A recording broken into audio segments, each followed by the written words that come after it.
मला एक सांग की परवा मध्ये मी एक चित्र पाहिलं यांच्या घरी की एक हत्ती होता. त्यांनी स्कर्ट घातला होता आणि तो निळी केळी खात होता. तर अशी चित्र AI ला कशी काय काढता येतात? कारण हे तर काही खऱ्या आयुष्यात मी तरी पाहिलेलं नाही. तुम्ही कुठे पाहिलं असेल तर मला माहित नाही. पण हे AI ला कसं काय जमतं?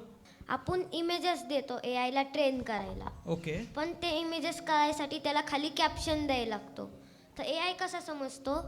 जर आपण असे 10 फोटो दिलेत त्याच्यात डॉग येतंय, पण आपण वेगवेगळे इमेजेस दिले त्याच्यात वेगवेगळे आहे, पण त्याच्या कॅप्शनमध्ये लिहिलंय a dog is eating food किंवा a pet dog is walking with his owner असं लिहिलं तर ते त्याच्यात कॉमन काय आहे ते शोधतो AI. ओके. जसं की त्याच्यात 2 डॉग कॉमन आहे तर मग त्याला कळतं डॉग काय आहे. अच्छा.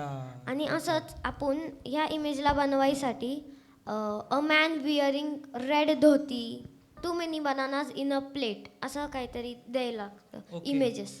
आणि त्यानंतर त्याला कलर पण शिकवायला लागतो.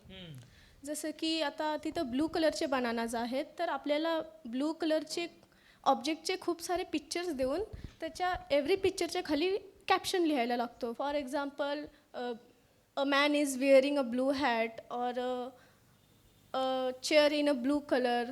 ओके. नाही पण मला एक नाही कळलं, हत्तीनी स्कर्ट घातलाय हे AI ला कसं कळलं? कारण हत्तीनी स्कर्ट घातल्याची इमेज तर कुठेच त्यांनी पाहिली नसणार आहे, तर त्याला कुठून कळलं हे? कारण की खूप सारे ॲनिमल्स जे असतात ते लाईक डॉग कॅट ते घालतात कपडे. तर AI ला ट्रेन करताना फोटो दिले असेल तर AI ला कळतं.